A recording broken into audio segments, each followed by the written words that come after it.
I'm Brooke, 37, and for as long as I can remember, I've been the family disappointment for being single. At my mother's 60th birthday dinner last week, she raised her glass and laughed. "No wonder you're still single at 37, as everyone joined in. That familiar sting of judgment washed over me, but I smiled anyway. Little does she know about my secret wedding and the life I've chosen. Before I tell you my story, I'd love to know where you're watching from. Hit that like and subscribe button because family secrets sometimes serve a purpose you'd never expect. Growing up in Oakfield, Minnesota, family values weren't just important, they were everything. My parents, Margaret and Thomas Wilson, celebrated their 40th wedding anniversary last year, with the same picture-perfect smiles they've worn in every family photo hanging in our hallway. Their marriage became the gold standard, the impossible measuring stick against which all relationships in our family were judged. My older sister Melanie hit all the right marks. College sweetheart married at 24, first child, at 26 second at 28, and a charming colonial house in the suburbs, complete with a golden retriever named Max.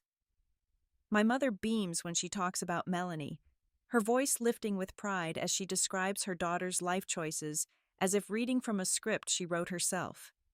Then there's me. Sunday dinners at my parents' house became a special kind of torment after I turned 30.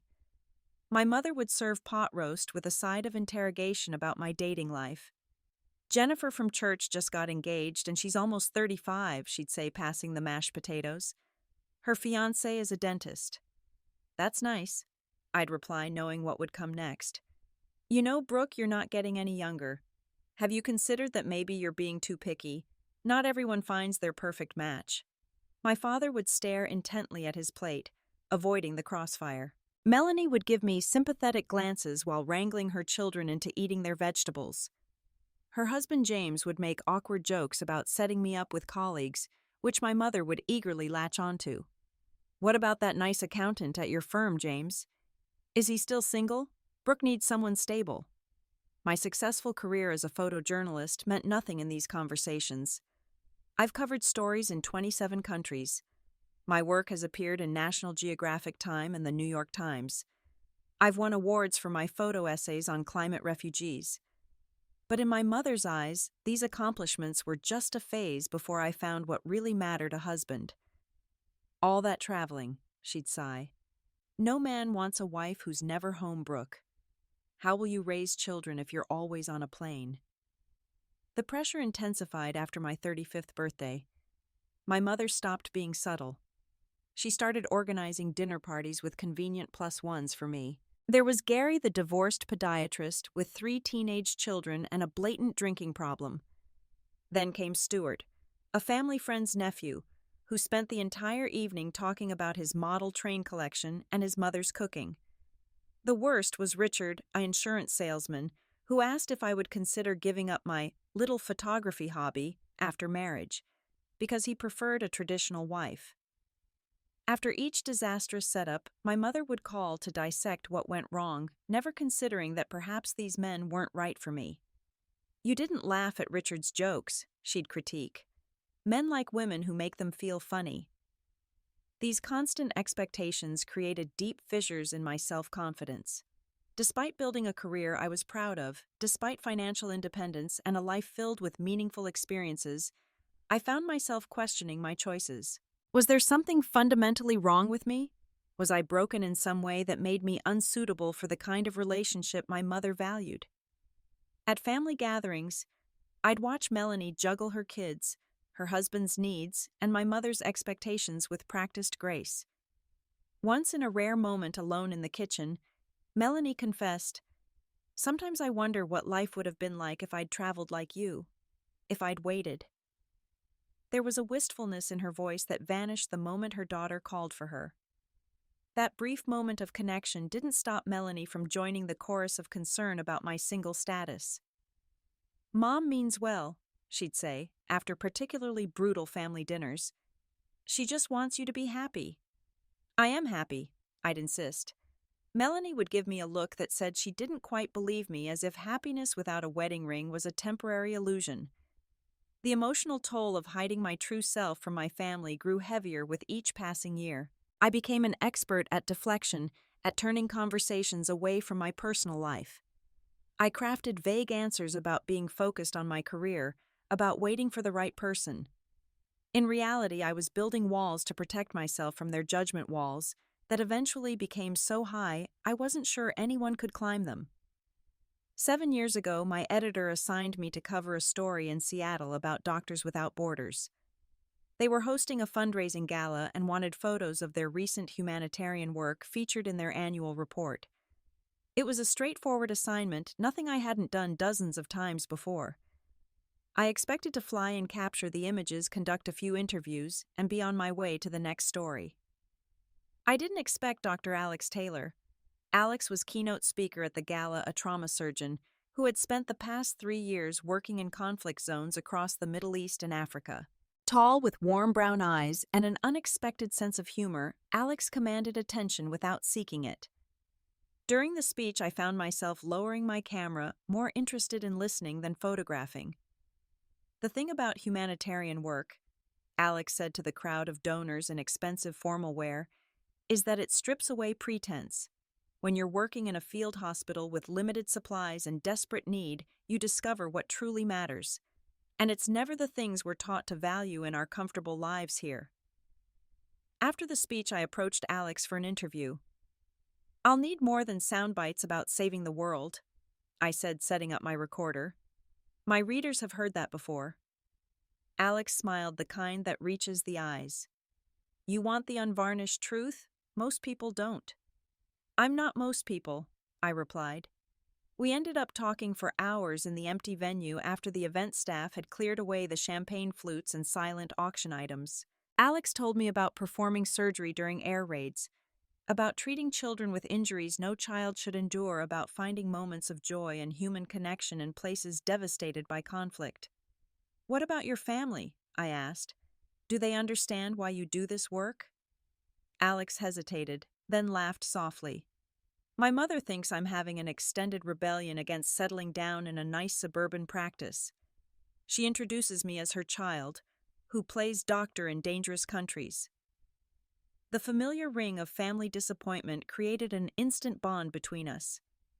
My week in Seattle stretched into 2 as Alex and I continued our conversations over coffee, during walks along the waterfront, and through endless text messages when we were apart.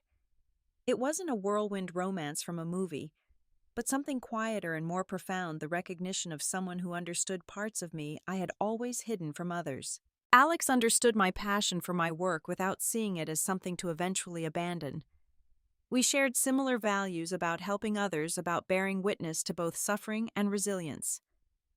Most importantly, Lex never once questioned why I wasn't married at my age. "Family expectations are tricky," Alex said one evening as we shared takeout in my hotel room, going through my photos from the day. "They love us, but they want us to be versions of ourselves that make sense to them." "My mother has had my wedding planned since I was 16, I admitted. "She just keeps updating the details based on current trends, while the groom remains a nameless placeholder." "And what kind of wedding would you want if it were entirely up to you?" The question startled me. No one had ever asked what I wanted, only when I would get around to doing what was expected. "I've never really thought about it," I said honestly. "That seems like something worth thinking about," Alex replied, gently pushing my camera aside to hold my hand. Our professional relationship evolved into a personal one, though neither of us labeled it at first. After Seattle, we kept in touch daily. Our jobs kept us in separate cities, sometimes separate continents, but we found connection in our shared experiences. Alex would send me photos from refugee camps with captions that made me laugh despite the grim surroundings. I would send voice messages describing the colors of sunsets in places Alex had yet to visit. 3 months after Seattle, we met again in London, where I was covering a political summit and Alex was attending a medical conference.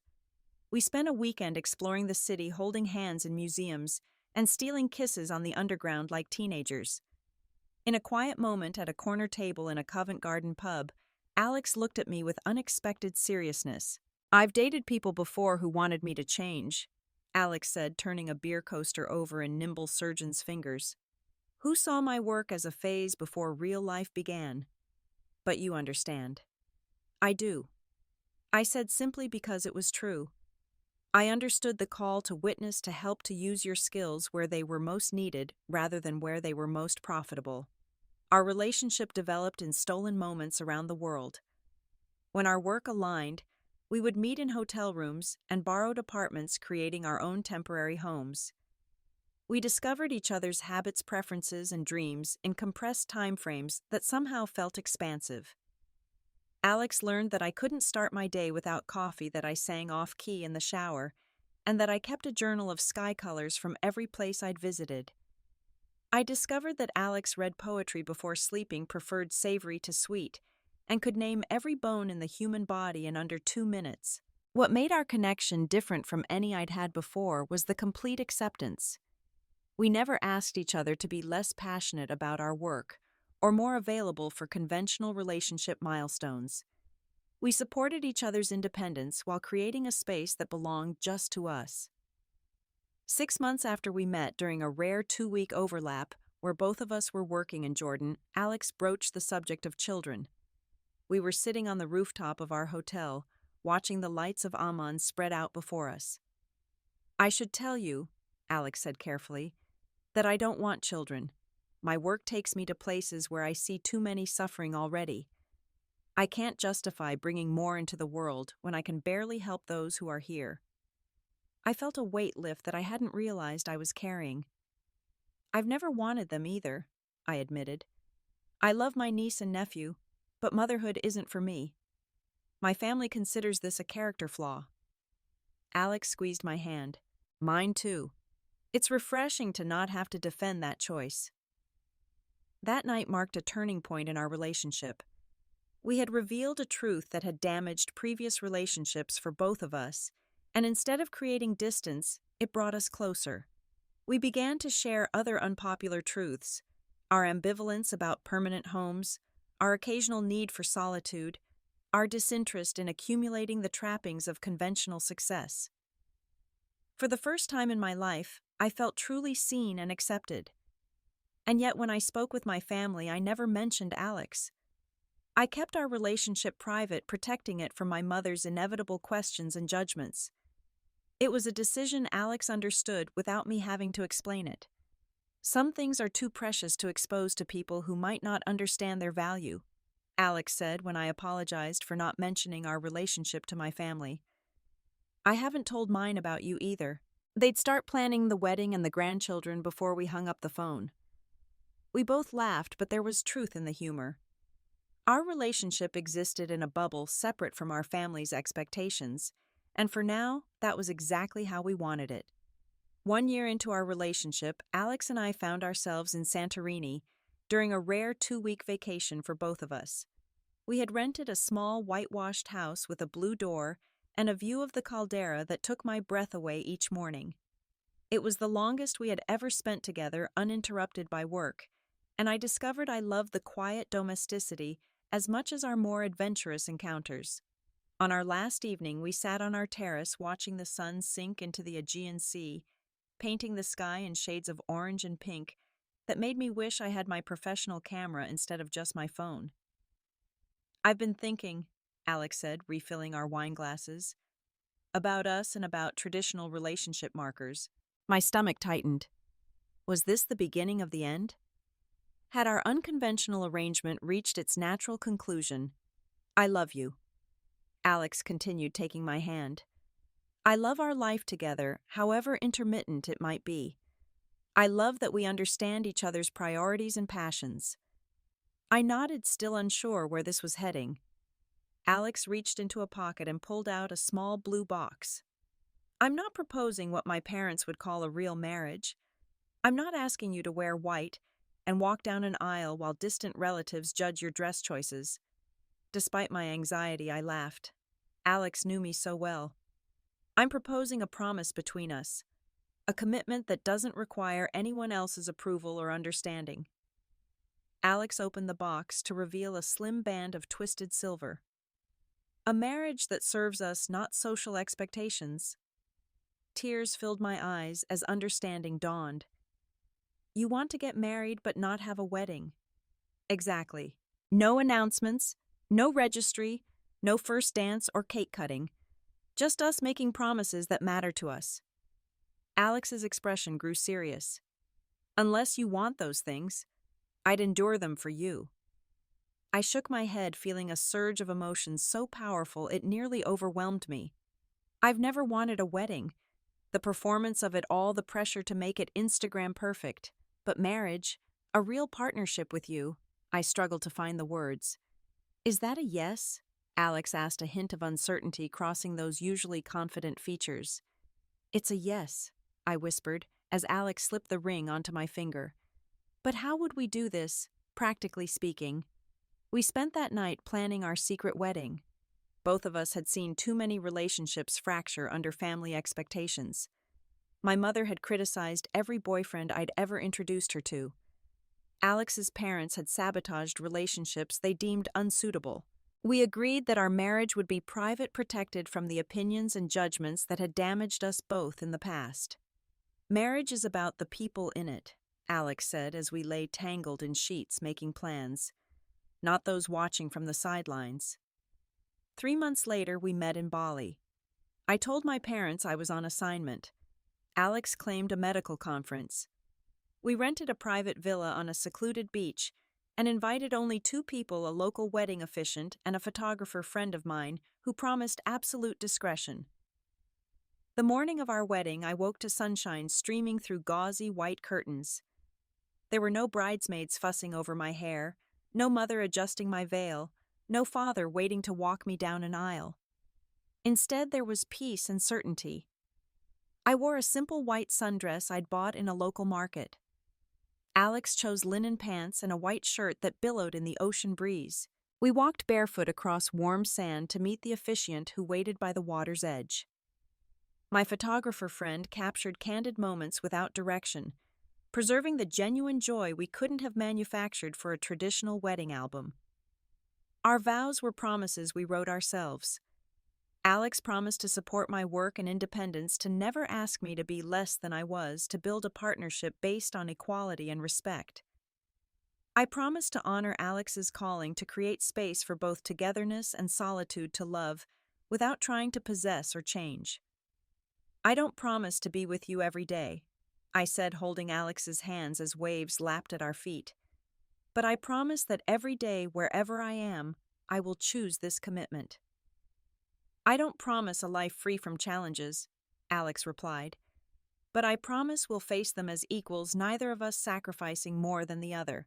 When the officiant pronounced us married, our only witnesses were the sea, the sky, and my trusted friend who captured our first kiss as spouses with perfect timing. We celebrated with a private dinner under the stars, dancing to music only we could hear. That night, lying in Alex's arms as a married woman, I felt a sense of rightness I had never experienced before. Our marriage might not look like my parents or my sisters, but it was perfect for us. We had created our own definition of commitment, one that honored who we truly were. Are you sure you're okay with keeping this a secret? Alex asked, tracing patterns on my bare shoulder. I don't want you to feel like I'm ashamed or hiding you. This isn't about shame, I assured him. This is about protection. What we have is too important to risk having it picked apart by people who wouldn't understand. Before we left Bali, we tucked our marriage certificate into a secure folder in my laptop, bought simple gold bands to wear when we were together, and agreed to keep our new status private until we both felt ready to share it. I didn't know then that ready would take 3 years to arrive, or the toll that secrecy would take on us both. Living a double life was easier in theory than in practice. The first challenge came just 2 weeks after our wedding, when I returned to my parents' home for Thanksgiving. My mother greeted me with the usual commentary about my appearance. You look tired, Brooke. All that traveling is aging you. No wonder you can't find someone always jet-lagged and exhausted. I bit my tongue and helped her in the kitchen, my wedding ring hanging on a thin chain beneath my sweater, a secret weight against my heart. When my sister arrived with her perfect family in tow, the contrast my mother drew between us became explicit. Look at how well Melanie manages with 2 children and a household to run, and she still finds time to do her hair, my mother whispered, as if Melanie couldn't hear. My sister shot me an apologetic glance as she arranged a store-bought pie on a family heirloom plate. During dinner, my father asked about my recent work trips, a rare moment of interest in my career. Before I could answer, my mother interrupted. Did you meet any interesting men on your travels? Someone cultured might be just right for you. You're not getting any younger, Brooke. I thought of Alex currently working in a field hospital in Sudan, and how much more meaningful our connection was than my mother could possibly imagine. I focus on my work when I'm traveling, Mom. I said the half-truth bitter on my tongue. Later, as I helped with dishes, Melanie cornered me in the kitchen. You seem different, she observed, studying my face. Happier somehow. Is there someone you're not telling us about? For a brief moment, I considered confiding in my sister. But then I remembered how quickly information traveled in our family, how my mother extracted details from Melanie with skilled precision. Just happy with my work, I said instead. I got that series on climate refugees published. Melanie looked disappointed, as if she'd been hoping for gossip to share. Well, that's good too, she said without conviction. At home, I maintained a carefully curated apartment that gave no indication of my marriage. Alex's visits were confined to times when work wouldn't require explanations to family or neighbors. When we were together, we existed in a bubble of honesty and intimacy. When apart, we returned to our separate lives, connected by daily video calls and text messages. We developed a separate circle of friends who knew the truth. My college roommate Hannah and her husband became our closest allies, hosting us for dinners and weekend getaways, where we could be openly married. Alex's colleague Miguel and his wife similarly provided sanctuary when we needed to exist as our true selves. You two have the healthiest marriage I know, Hannah told me during one wine-fueled girls' night. You actually miss each other when you're apart. The rest of us are trying to escape our husbands for a weekend. Her words validated our unconventional choice, but the strain of secrecy still wore on us. There were the holidays spent apart because we couldn't explain our desire to be together to our respective families. There were the emergency work calls Alex received that I couldn't openly worry about. There were the achievements we couldn't publicly celebrate as a couple. We maintained separate residences out of both necessity and choice. Alex's medical work required a home base near a major hospital with an international humanitarian program. My photography kept me tethered to a city with publishing connections. When our schedules aligned, we would spend weeks or sometimes months together in one of our apartments, creating a temporary domestic life that felt both precious and precarious. Our marriage was built on quality time rather than quantity. When together, we were fully present, appreciating the simple pleasure of waking up beside each other, of cooking meals in the same kitchen, of building routines that might be interrupted but never forgotten. We created our own traditions to replace those expected of conventional married couples. Every year on our anniversary, regardless of where we were in the world, we would each capture an image of the sky and send it to the other. We wrote letters by hand when apart, saving them to read together when reunited. We collected small tokens from our travels to add to a memory box kept in a safe deposit box, along with our marriage certificate. Not everyone in our limited circle understood our choices. Alex's friend Caroline couldn't comprehend why we wouldn't move heaven and earth to live together permanently. What's the point of being married if you're apart half the time? She asked during a dinner where I was visiting Alex. Don't you want a real marriage? This is a real marriage, Alex said firmly. It's just not a conventional one. But don't you want children, a home together? How can you build a life like this? Caroline persisted. I felt the familiar sting of judgment, the implication that our choices were somehow lesser. We are building a life, I said. It just doesn't look like yours. Caroline backed down, but I could see the skepticism in her eyes, the same look my mother gave me when discussing my single status. Even among friends who knew the truth, we sometimes faced the pressure of convention. The emotional cost of our secret grew heavier with time. There were moments of doubt, usually when we were apart for extended periods, when I wondered if we had made the right choice. The weight of lying to my family pressed on me during every Sunday dinner, every holiday, every casual phone call where my mother asked if I was still alone. There was the painful contradiction of having found exactly the loving relationship my mother had always wanted for me, yet being unable to share it with her. There was the growing distance between my family and me as I withdrew to protect our secret, creating a chasm I wasn't sure could ever be bridged. Alex bore the burden with patient understanding, never pressuring me to reveal our marriage before I was ready. Families are complicated, Alex would say during our video calls when I was particularly frustrated after interactions with my mother. We'll tell them when the time is right. But as years passed, I began to wonder if there would ever be a right time, or if we had trapped ourselves in a secret that had outgrown its purpose. My mother's 60th birthday fell on a Saturday in June, and she had been planning the celebration for months.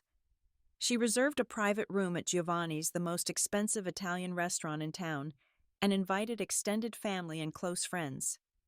The dress code was formal, the menu was curated, and the seating arrangement was strategic, with me placed between my unmarried second cousin, twice removed, and my mother's tennis partner's newly divorced son. I arrived 20 minutes early as instructed, wearing a navy blue dress I had bought specifically for the occasion. My mother greeted me with an air kiss and a once-over.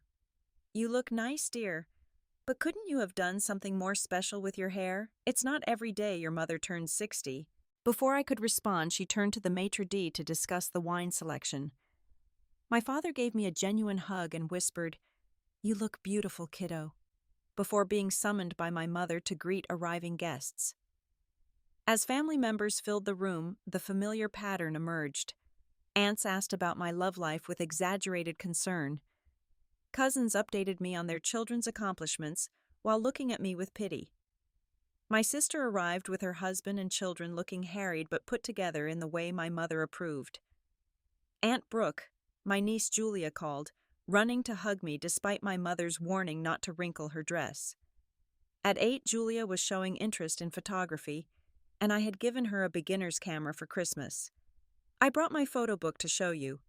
This bright moment was interrupted by my mother announcing it was time to be seated for dinner. As predicted, I found myself next to Jeffrey, the tennis partner's divorced son, who spent the first course telling me about his bitter custody battle, and the second questioning why a woman my age would choose a dangerous career over family. Across the table, Melanie struggled to keep her children engaged in appropriate dinner conversation, while her husband checked sports scores under the tablecloth. She caught my eye and gave a small eye roll that made me smile. Despite our differences, these moments of silent communication reminded me of our childhood solidarity.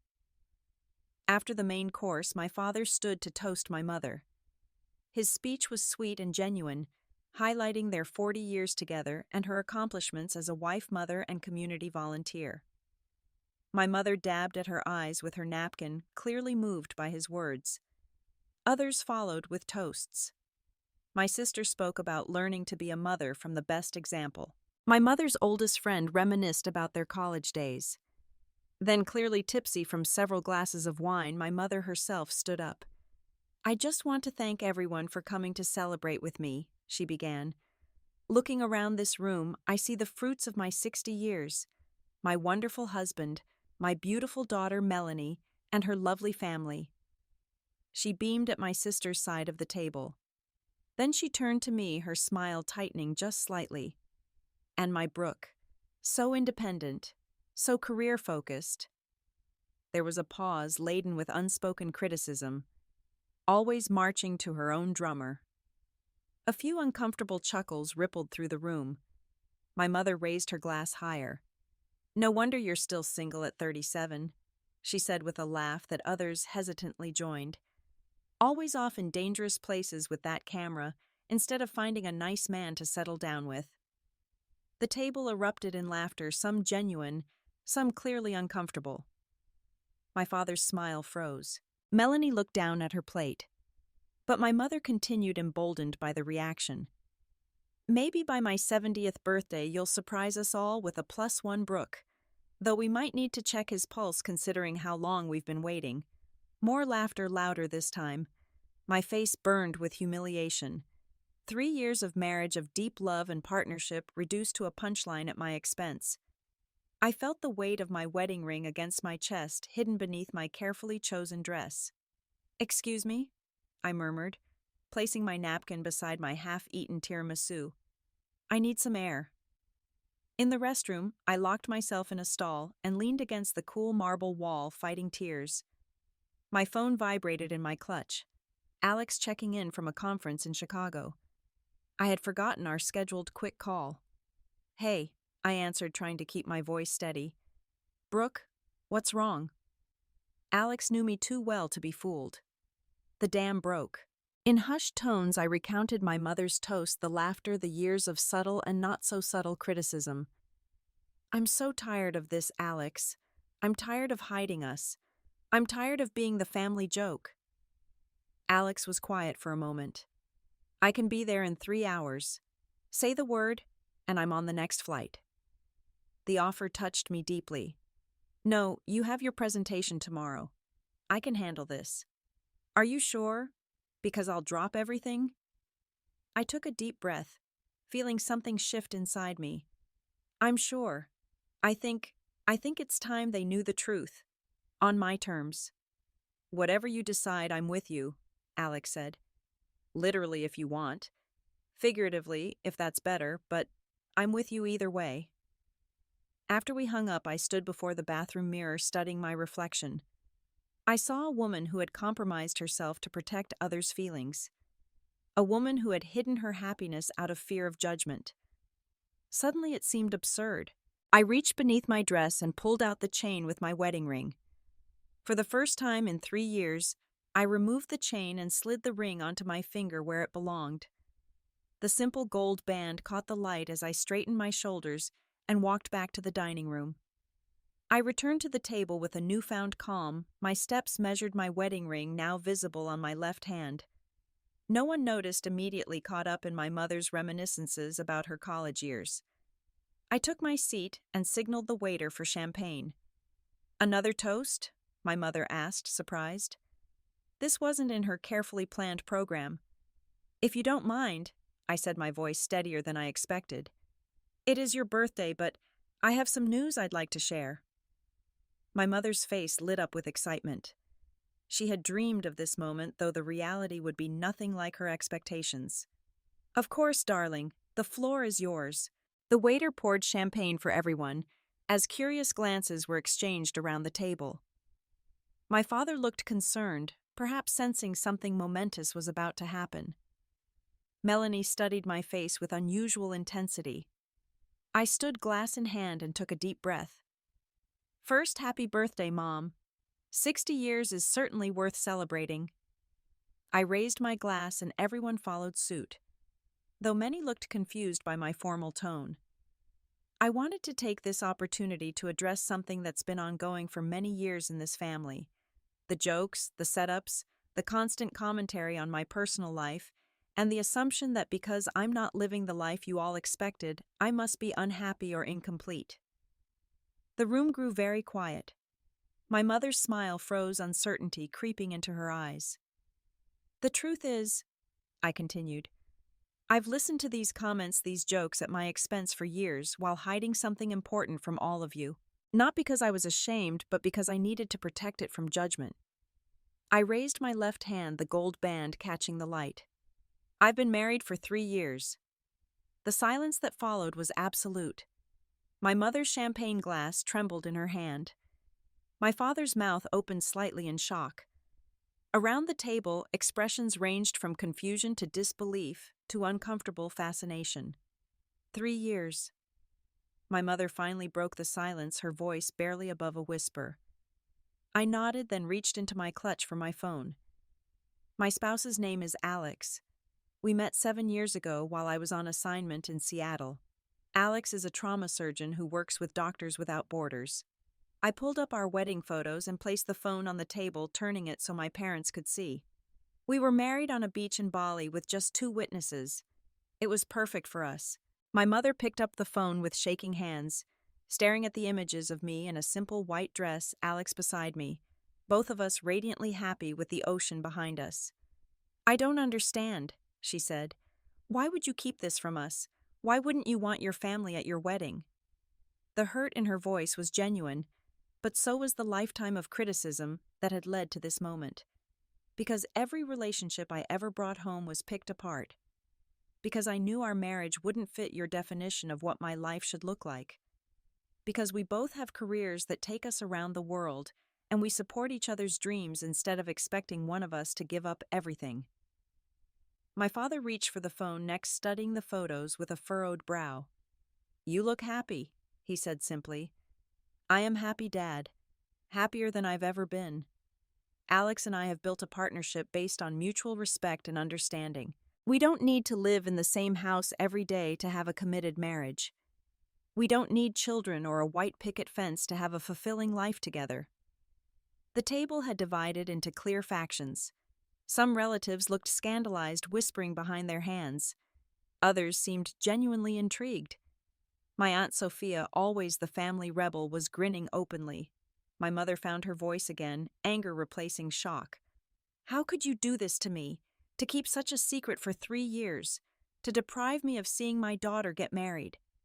"This isn't about you, Mom," I said gently but firmly. "My marriage is about Alex and me. Our wedding was exactly what we wanted. No family drama, no performance, just two people making promises that matter to them." "But we're your family," she protested, tears filling her eyes. "We had a right to know." "You lost that right with years of judgment and criticism," I replied, with tonight's toast being just the most recent example. A flush crept up my mother's neck. "I was just teasing. Everyone teases about these things." "It wasn't teasing to me. It was hurtful. And it's been hurtful for years." I maintained eye contact with her, refusing to back down. "I love Alex deeply, and we have a marriage that works for us, even if it doesn't look like what you imagined for me." My sister, who had been unusually quiet, finally spoke up. "Is Alex here in town? Will we get to meet them?" She stumbled over the pronoun, unsure. "Him," I clarified. "And no, he's at a medical conference in Chicago, but he offered to fly here tonight if I needed him." Something softened in Melanie's expression. "He sounds supportive." "He is. That's what real partnership looks like." My mother was flipping through more photos on my phone, her expression a complex mix of emotions. "You didn't even wear a proper wedding dress," she murmured. "It was exactly the dress I wanted," I countered. "Everything about that day was exactly what we wanted." "And where do you live together, I mean?" This came from my father, always practical. "We maintain separate residences because of our work. Alex needs to be near his hospital for emergency calls, and I need to be close to my publisher. When our schedules align, we spend that time together. It works for us." "That's not a real marriage," my mother interjected, finding safer ground for her disapproval. I fixed her with a steady gaze. "It is real, Mom. It's just not conventional. And after tonight's toast, can you honestly say you're surprised I kept this from you?" The question hung in the air. Around us, restaurant staff hovered uncertainly, sensing the tension, but unsure whether to clear plates or refill water glasses. My mother's carefully orchestrated birthday dinner had veered dramatically off script. My father, always the peacemaker, cleared his throat. "Well, this is certainly unexpected, but congratulations, Brooke. I look forward to meeting Alex properly." His simple acceptance brought fresh tears to my eyes. "Thank you, Dad." My mother stood abruptly.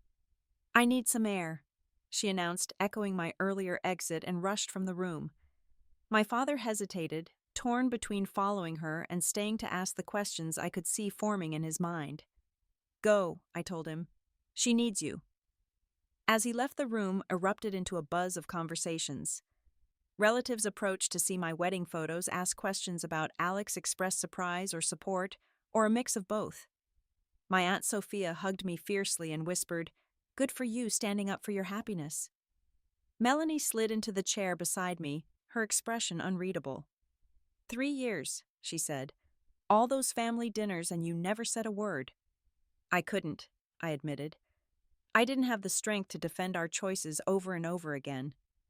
She was quiet for a moment. "James and I are in counseling," she confided suddenly. "Have been for a year. Nothing's perfect, even the marriages that look that way from the outside." Her unexpected honesty created a bridge between us. I'm sorry. Is it helping? She shrugged. Sometimes. It's hard work. She glanced at my ring. Different doesn't mean wrong, does it, for marriages, I mean? No, I said, squeezing her hand. It doesn't. The evening ended in disarray, my mother's perfect party dissolving into small clusters of relatives discussing my revelation. As I prepared to leave, my father returned alone. Your mother's upset, he said unnecessarily. She's gone home with your Aunt Linda. She needs time to process this. I understand. I said, though part of me wanted to point out that I'd had a lifetime to process her disapproval. Tell her I'm sorry for disrupting her birthday, but not for telling the truth. He nodded, then surprised me by pulling me into a tight hug. I just want you to be happy, kiddo. Always have. I am Dad. I really am. As I drove home that night, I felt lighter than I had in years. I called Alex from the car. I did it, I said when he answered. I told them everything. How do you feel? He asked, concern evident in his voice. I considered the question as I navigated the familiar streets toward my apartment. Free, I said finally. I feel free. The weeks following my mother's birthday dinner were tense and complicated. She didn't call me for 10 days, an unprecedented silence in our relationship. When she finally did, her voice was cool and controlled. I think we should talk, she said. Your father and I would like to have you for dinner on Sunday. I agreed, though anxiety knotted my stomach at the thought of facing them alone. Would it be all right if Alex joins us? He'll be back from Chicago. A lengthy pause. I suppose that would be appropriate considering. That Sunday, Alex and I stood on my parents' doorstep, his hand steady in mine. Remember, he said quietly, we haven't done anything wrong. My father opened the door with forced cheerfulness.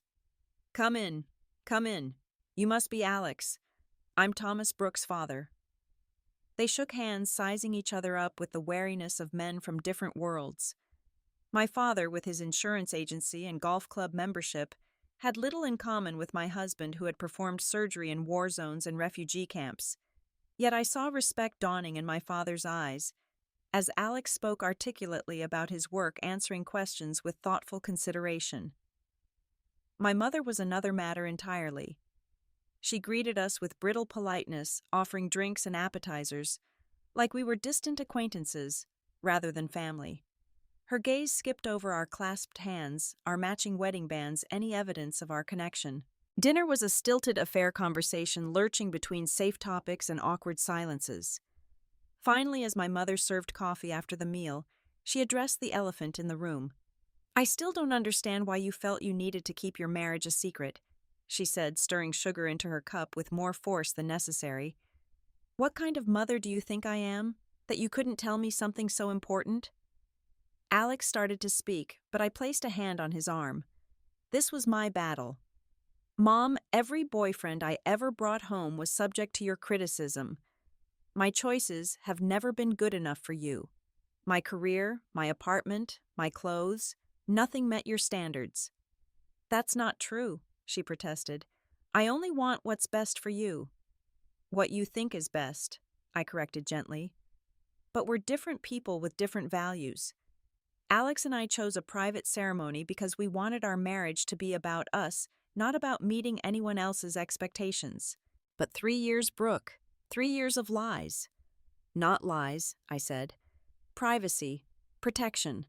There's a difference. My father, who had been quietly observing, spoke up. Margaret, maybe instead of focusing on what we missed, we should try to understand the life they've built together. He turned to Alex. Brooke tells us you work with Doctors Without Borders. That must be challenging work. Alex nodded, grateful for the olive branch. It is, but also incredibly rewarding. Brooke understands that better than most. Her work documenting refugee experiences has given voice to people who often go unheard. Yes, Brooke has always had a good eye, my father said, pride evident in his voice. We have her photographs all over the house. My mother's lips thinned. What kind of marriage do you have living apart so much? Don't you want a real home together? Mom, I warned, but Alex squeezed my hand. Mrs. Wilson, he said respectfully. Brooke and I have built a partnership based on mutual support and trust. We don't measure our commitment by the number of days spent under the same roof, but by how we encourage each other to be our best selves. Some couples live together for decades without achieving that. His words hung in the air, gentle but firm. My mother stared into her coffee cup, emotions warring on her face. I always wanted Brooke to have what your father and I have, she said finally. Her voice smaller than I'd ever heard it. Stability. Certainty. I know, Mom, but that's not the only form of happiness. She looked up, meeting my eyes directly for what felt like the first time in years. Are you truly happy, Brooke, truly? I am, I said without hesitation. Alex is the best thing that's ever happened to me. He loves me for exactly who I am, not who he wishes I would be. Something in my words seemed to reach her. She nodded once, then twice, as if coming to terms with a difficult truth. Well then, she said, straightening her shoulders. I suppose we have a lot of catching up to do. It wasn't acceptance exactly, but it was a beginning. As we left that night, my father hugged us both and whispered in my ear, "Give her time. This isn't what she planned, but she loves you." The following weeks brought small steps toward reconciliation. My mother called more frequently, asking careful questions about Alex, about our life together. She made efforts, though sometimes awkward, to understand our unconventional arrangement. So when Alex is in, where did you say, Sudan? You're alone? She asked during one phone call. Yes, but we talk every day when it's possible. And I'm not lonely, Mom. I have my work, my friends.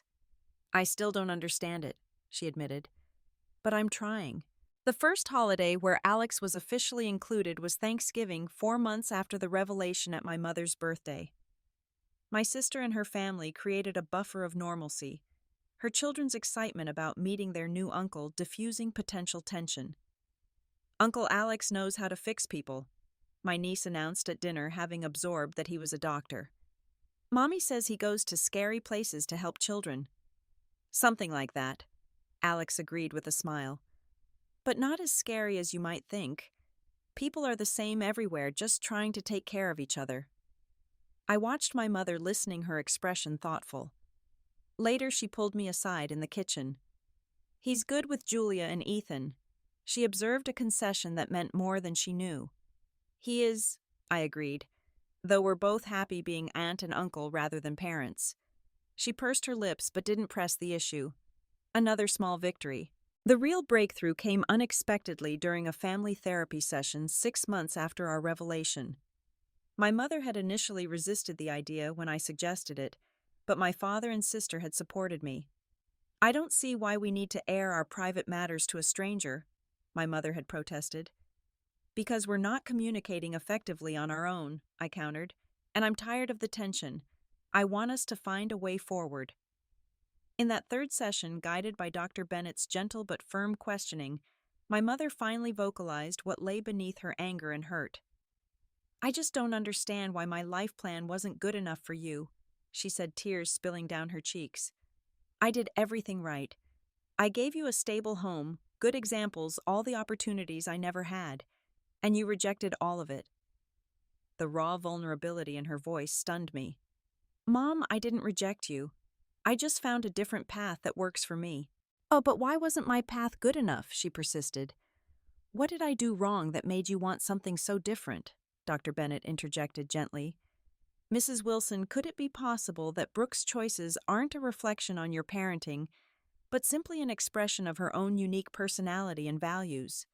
My mother stared at her hands, twisting her wedding ring. I suppose I always thought if I did everything right, my daughters would want the same life I had, that they'd see the value in it. I do see value in your choices, Mom, I said softly. They were right for you, but they're not right for me. That doesn't mean either of us is wrong. She looked up, our eyes meeting in a moment of genuine connection. I just wanted you to be happy. I am happy, just differently than you imagined. Something shifted between us that day, a first step toward true understanding. The criticism didn't disappear overnight, but it lessened. The tension during family gatherings gradually eased. My mother began to ask about Alex's work with genuine interest and sometimes even pride when she mentioned him to her friends. 9 months after our secret was revealed, Alex and I made a significant change. After years of maintaining separate residences, we decided to buy a home together, a place that would be truly ours even when one of us was away. "Are you sure?" Alex asked, as we toured a bright, airy house with a garden perfect for weekend breakfasts and a room ideal for a shared home office. "I know you value your independence." "I still have my independence," I assured him, "but I want a home with you, a place that's ours, not just yours or mine." We closed on the house 2 months later. My parents came to our housewarming party, my mother bringing a handmade quilt as a gift. "Every home needs something from family," she said, presenting it with uncharacteristic shyness. As Alex hung it carefully in our bedroom, I watched my mother surveying our home, taking in the photographs from our travels, the books lining our shelves, the evidence of our shared life. "It's a beautiful home," she said finally. "Different than I would have chosen, but it suits you both." Coming from her, it was high praise indeed. Over the next year, our relationship with my family transformed in ways I never could have imagined. My mother slowly developed a genuine appreciation for Alex, especially after he spent a weekend helping my father rebuild the deck on their lake house, the two men finding common ground in physical labor and shared beers. Melanie and I grew closer as well, our relationship evolving from sisters to friends, as we both shed the competitive dynamic our mother had inadvertently fostered between us.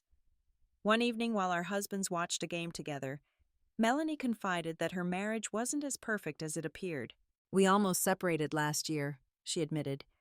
"James felt like a roommate, not a partner. Watching you and Alex, how you support each other's dreams instead of just existing in the same space, it made me realize we needed to change." "Are things better now?" I asked, surprised by her honesty. She nodded. "We're working on it, taking more time for each other, not just for the kids and the house and the routine. I envy how you two never take each other for granted." "That's the silver lining of time apart," I said. "Every reunion feels precious." My family's evolution wasn't perfect or complete. My mother still occasionally made comments about how nice it would be if Alex took a position at the local hospital if we considered starting a family before it's too late. But these suggestions lacked the judgmental edge they once carried. They were wishes, not expectations. More importantly, I learned to stand firm in my choices without fearing her reaction. I stopped hiding parts of myself to avoid criticism. I spoke honestly about our life, our travel plans, our decision to remain child-free. And slowly my family began to see me, the real me, not the daughter they had imagined, and love me anyway. 3 years after revealing our secret marriage at my mother's birthday dinner, our family gathered again at Giovanni's, this time to celebrate Alex's and my 6th wedding anniversary. It was my mother who suggested the venue, a symbolic healing of the wound that had been opened there years before. The private room was decorated with photographs from our travels, professional shots I had taken alongside candid images of us together in various corners of the world. My mother had helped arrange them, taking genuine interest in the stories behind each one. "This is from Peru, right?" she asked, adjusting a frame showing Alex and me against the backdrop of Machu Picchu. "After that vaccination program he worked on." "That's right," I confirmed, touched by her attention to detail. "We had 3 days together before I had to fly to Myanmar for an assignment." She nodded, no longer questioning the unconventional nature of our time together. "You both look happy," she said simply. As our family and close friends arrived, including the circle who had known our secret all along, I watched my two worlds blend seamlessly. Hannah and Miguel, who had provided sanctuary when we needed to be our true selves, chatted easily with my parents.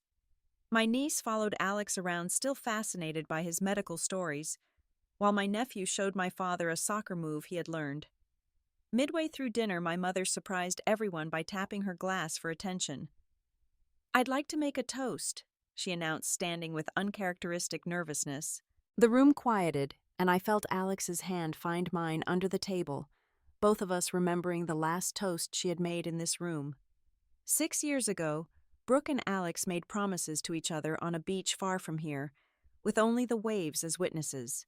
Her voice was steady, her words clearly rehearsed. They didn't need our approval or presence to create a marriage of extraordinary strength and respect. I blinked back tears unprepared for the direction of her speech. 3 years ago, in this very room, I hurt my daughter deeply with thoughtless words, born of my own narrow vision of what happiness should look like. My mother's eyes met mine, genuine remorse reflected there. I'm deeply grateful for the second chance to know my daughter as she truly is, and to welcome the remarkable man she chose as her partner. She raised her glass higher. To Brooke and Alex, thank you for teaching this old woman that love comes in many forms, all of them valid, all of them beautiful. The room erupted in applause as Alex and I stood to embrace my mother, the three of us locked in a moment of healing I had once thought impossible. Later that evening, as the party wound down, I found myself alone with my mother on the restaurant's terrace. The night air was cool, stars visible despite the city lights surrounding us. "I never properly apologized," she said quietly, "for all those years of criticism, for making you feel you needed to hide your happiness from me. You've shown your apology through your actions," I assured her. "That means more than words." She smiled, the lines around her eyes deepening. "I was so afraid for you living differently than I thought you should. I couldn't see that fear was about me, not you." "What were you afraid of?" She considered the question, something she would never have done in years past. "That if your choices were valid, maybe mine weren't the only right ones. Maybe the sacrifices I made, the dreams I set aside for a traditional life, maybe they weren't all necessary." Her honesty moved me. "Your choices were right for you, Mom. They gave you a life that fulfilled you." "Yes," she agreed. "But I see now that your different choices can be equally right. Watching you and Alex these past 3 years, how you support each other across distances, how you celebrate each other's independence while maintaining a deep connection, it's opened my eyes to possibilities I never considered." Inside the restaurant, I could see Alex laughing with my father, their initial awkwardness long since transformed into genuine affection. My sister was showing Hannah photos on her phone, their heads bent together in conversation. Worlds colliding, healing, reforming. "I spent so many years hiding parts of myself from you," I admitted. "Not just Alex, but my true feelings, my real dreams. I was afraid of disappointing you." My mother's eyes filled with tears. "That's my greatest regret, that I made you feel you couldn't be authentic with me. But we're finding our way back to each other," I said, taking her hand. "That's what matters now." She squeezed my fingers. "I'm proud of you, Brooke. Not despite your unconventional life, but because of it. Because you had the courage to create a life that truly fits you even when it wasn't easy." Her words were a balm to wounds I hadn't realized were still healing. "Thank you, Mom. That means everything." As we returned to the party, Alex caught my eye across the room, his smile warming me from within. We had faced the judgment I had feared, weathered the storm of family disapproval, and emerged stronger both as a couple and as individuals. Our unconventional marriage had not only survived exposure, but had thrived in the light of truth. The journey from secrecy to openness had been painful at times, but ultimately liberating. I had learned that authentic relationships, both with my spouse and my family, required vulnerability, honesty, and sometimes difficult conversations. I had discovered that while family love isn't always unconditional, it can grow and evolve when given the chance. Most importantly, I had found freedom in living my truth openly without apology or explanation. The weight of hiding had been heavier than I realized until it was lifted. Now, wearing my wedding ring, proudly introducing Alex as my husband, building our shared home while maintaining our individual passions, all of it felt like breathing fully after years of shallow breaths. Looking around at our blended gathering family who had known me since birth, and friends who had known the true me when family couldn't, I felt a profound sense of peace. My worth had never been tied to my relationship status, despite years of being made to feel otherwise. True happiness came from living authentically, from creating my own definition of success, rather than accepting someone else's expectations. As the evening came to a close, Alex wrapped his arm around my waist, whispering, "Ready to go home, Mrs. Taylor?" I leaned into him, grateful for this partnership that defied convention, yet embodied commitment in its truest form. More than ready, Dr. Taylor. If you've ever felt pressured to hide parts of yourself to please others, I hope my story encourages you to live your truth. What parts of your authentic self are you hiding to meet someone else's expectations? Share your thoughts in the comments below. Don't forget to like and subscribe if this story resonated with you, and hit that share button to spread this message to others who might need to hear it. Thank you for listening to my journey, and remember, the most beautiful life is the one that truly belongs to you.